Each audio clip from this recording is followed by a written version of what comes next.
Buenas hermanos, aqui é Roberto Simões do site O Contemporâneo e aqui a gente está num vídeo um pouco mais cabeçudo, né? Um momento cabeçudo, ou seja, não é um vídeo para te ensinar a meditar, que isso é muito importante, ou dicas para você praticar yoga, né? A pergunta que me rege aqui nesse vídeo é por que se critica tanto os Hatha Yogis, ou alguns Hatha Yogis, aqueles que fazem posturas corporais por uma certa obsessão destes, alguns, pelos asanas, pelas posturas. Então vou reformular a pergunta. É muito comum no mundo do yoga, no meio do yoga, uma certa crítica, nem sempre velada, de duas coisas. Primeiro, a obsessão na execução de posturas, e segundo, o apontar o dedo, né, o famoso X9, de que isso é ou não é yoga. Então, vou tentar esmiuçar aqui em alguns pontos essa, essa obsessão por críticas, sobretudo para quem pensa o yoga de uma forma diferente, esquisita, e também para quem faz posturas do yoga. A primeira é muito óbvia, é que é possível praticar meditação, o cerne do yoga, o que estes criticam, né, em geral, que os Hatha Yogis, né, são obsessivos pelas posturas e não meditam. Então é possível, sim, claro que é. Né? A base do yoga ali da Idade Média na Índia, as posturas tinham como função a meditação. Pradip, Giranda Samhita falam disso. Mas sim, há muito exibicionismo e uma aparente ênfase, né? Por alguns Hatha Yogis, né? Pelas posturas, né? Em detrimento à filosofia do yoga, a espiritualidade dele, leia-se, a moral que estes críticos pregam a estes Hatha Yogis que não seguem. Como yamas e niyamas, a compreensão correta dos textos, das escrituras. Ninguém fala das escrituras, estes caras que são obsessivos por asanas, né? E não tem nada de meditação.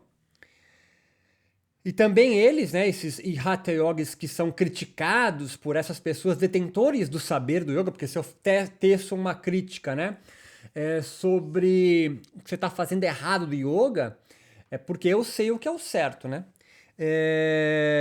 Estes então se entendem como guardiões, né? De uma essência do yoga perdida, que eles têm quase uma obrigação moral de resgatar, quase como os jesuítas, né? Chegando aqui nas praias brasileiras e levando a palavra do Senhor a estes selvagens que não entendem nada, né?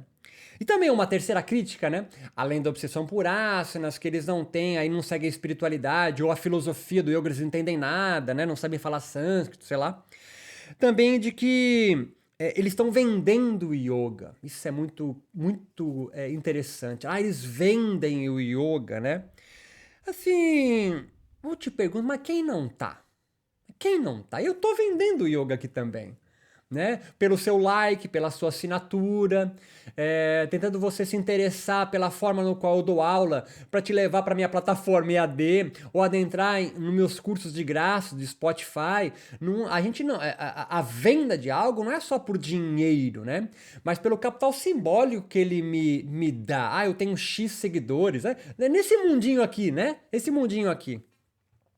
Então, na verdade, todo espiritualista, religioso, yogi, né,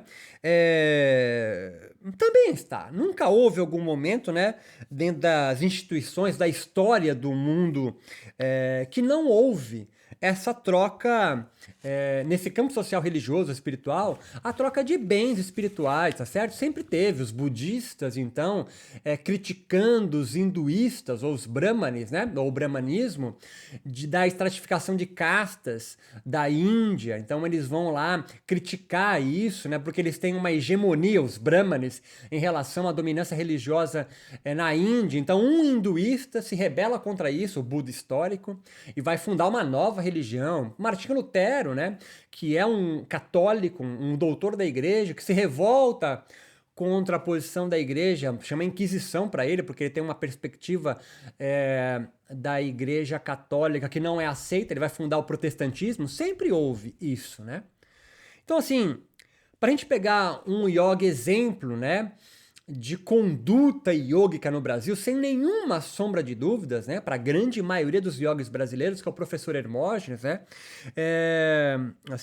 o grande referência de yogi brasileiro, né, ele se apresentava também de sunga em cima de plataformas, né, em locais públicos para divulgar o yoga, né,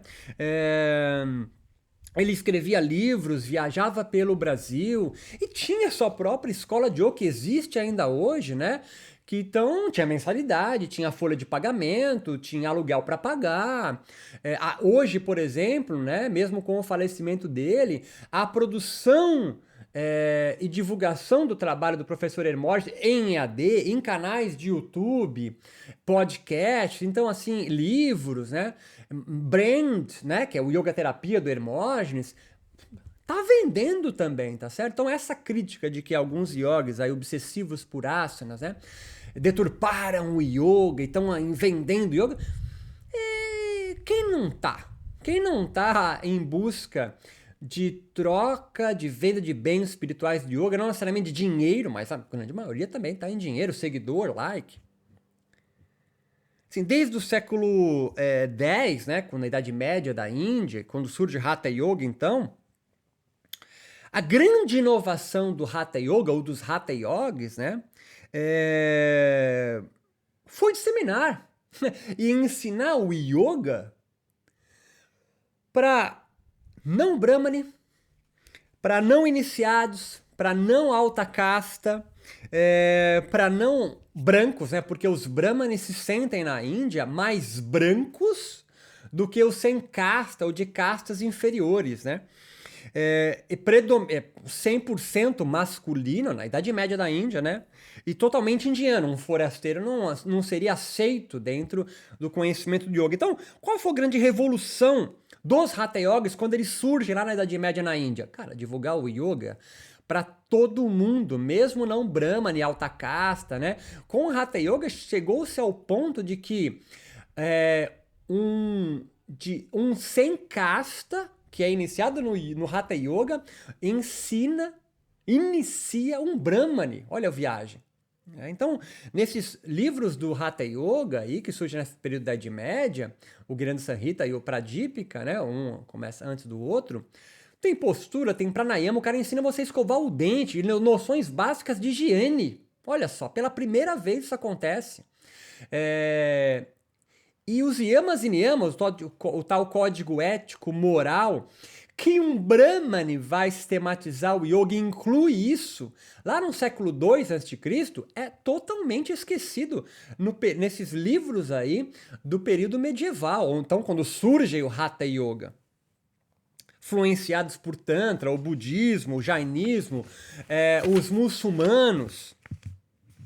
Então entenda, o grande ponto aqui a ser descoberto, né?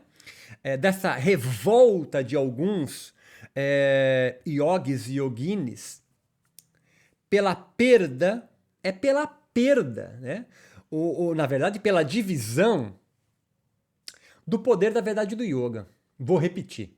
Então, a grande bronca mesmo da maioria destes que tecem críticas pela obsessão das posturas, eles vendem yoga, deturparam o yoga porque tem elementos que eles estão introduzindo que não existem. Em nenhum lugar eu vi isso nos textos sagrados, né? Criticavam muito, e criticam ainda a Iyengar, porque ele tem utilizou props, né?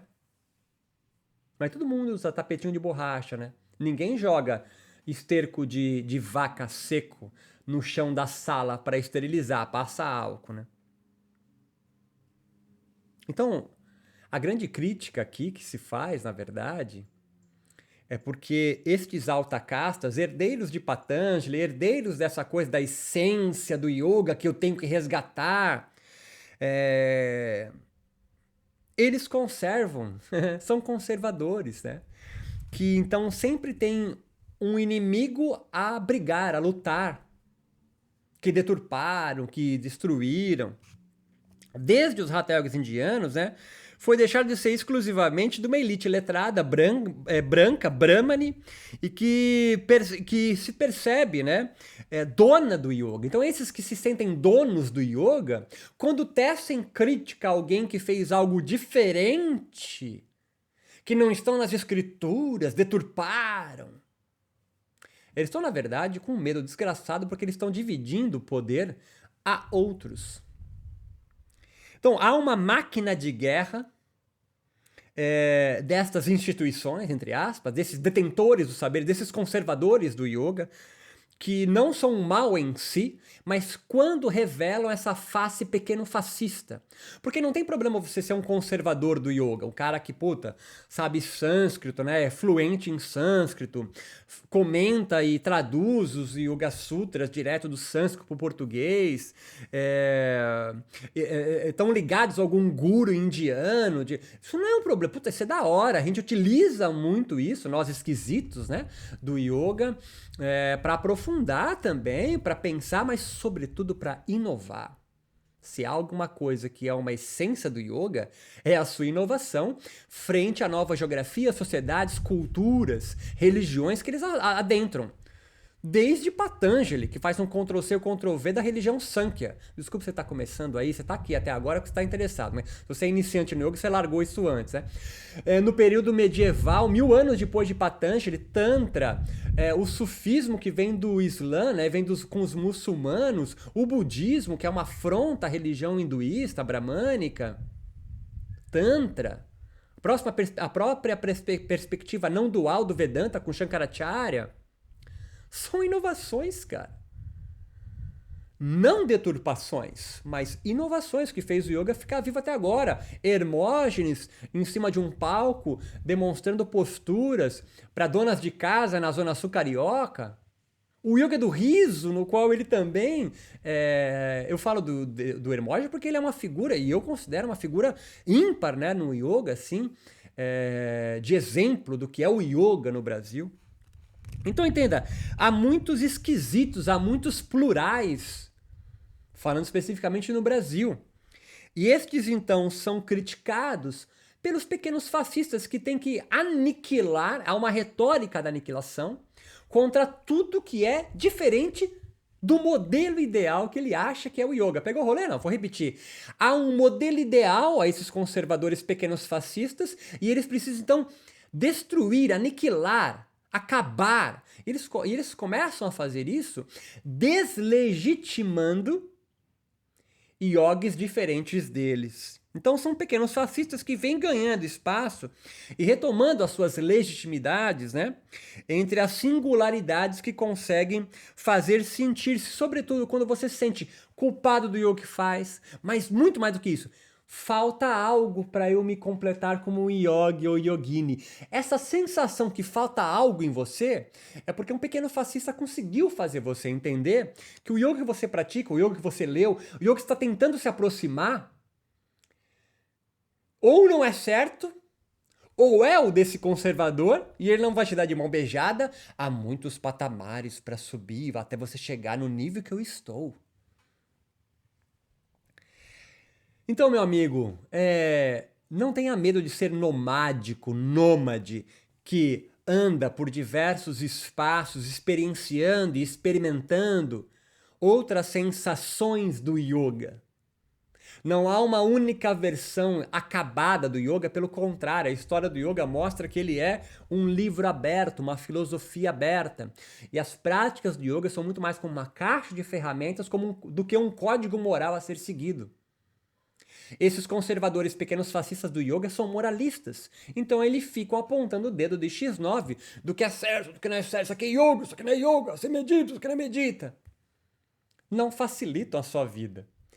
Mas eles fazem algo que você adora, que nós esquisitos não fazemos. É te dar um manual para seguir com a certeza inabalável que você vai conseguir seguindo estes 8 passos, 7 passos, 6 passos, meu curso de não sei quanto. E em geral, quanto mais caro o curso, mais você, ingênuo, alienado, vai se alienando mais, porque você acha então que ele tem uma qualidade melhor do que o outro.